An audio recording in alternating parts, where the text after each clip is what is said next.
અમદાવાદ મહાનગરપાલિકાએ બનાવેલા multilevel parking સાબિત થયા છે સફેદ હાથી સમાન।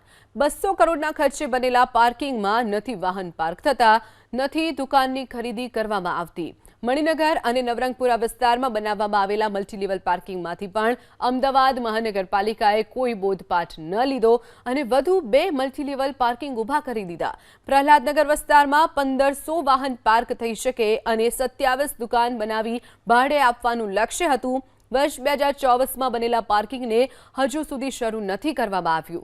આવી સ્થિતિ સિંધુ ભવન વિસ્તારમાં બનેલા મલ્ટીલેવલ પાર્કિંગની પણ છે। તો ફેબ્રુઆરી 2024માં 100 કરોડના ખર્ચે આ પાર્કિંગ બનાવવામાં આવ્યું હતું।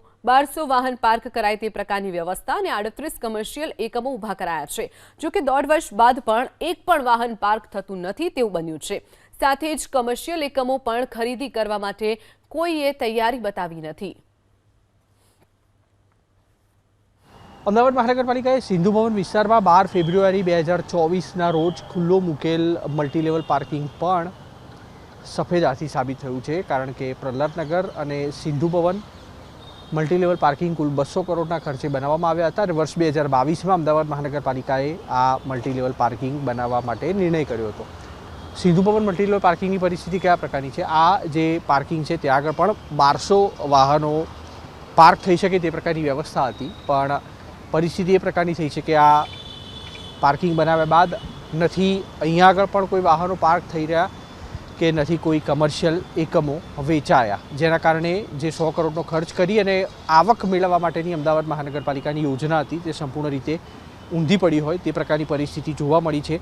મણિનગર અને નવરંગપુરા વિસ્તારમાં પાર્કિંગ બન્યાના 5 વર્ષ બાદ લોકોએ ગણતરીના વાહનો પાર્ક કરવાની શરૂઆત કરી, જેમાંથી કોઈ શીખ ન મેળવીને અમદાવાદ મહાનગરપાલિકાએ વધુ 2 સ્થળો પર આ પાર્કિંગ ઊભા કર્યા, પણ શહેરમાં પાર્કિંગ પોલિસીનું યોગ્ય અમલીકરણ ન હોવાના કારણે મસ્ત મોટા જે પાર્કિંગ છે તે ઊભા કરી દેવામાં આવે છે। પ્રહલાદનગરનું જે પાર્કિંગ છે તે ગ્રાઉન્ડ ફ્લોર પ્લસ 7 અન્ય માળનું છે, તો જે પ્રહલાદનગર મલ્ટીલેવલ પાર્કિંગ છે તે ગ્રાઉન્ડ ફ્લોરની સાથે ઉપર બીજા 4 માળ બનાવવામાં આવેલા છે, પરંતુ આ એકમ પણ અમદાવાદ મહાનગરપાલિકા માટે નફો ન રળી આપનાર સાબિત થયું છે, જેના કારણે કોર્પોરેશન તરફથી બનાવવામાં આવેલા મલ્ટીલેવલ પાર્કિંગ છે જેને કોઈ પણ સર્વે વગર ઊભા કરી દેવામાં આવ્યા છે, તે હાલ કોર્પોરેશનના માથે પડ્યા હોય તે પ્રકારની સ્થિતિ જોવા મળી રહી છે। કેમેરામેન મલય દવે સાથે કુશાંક સોની, ABP અસ્મિતા, અમદાવાદ।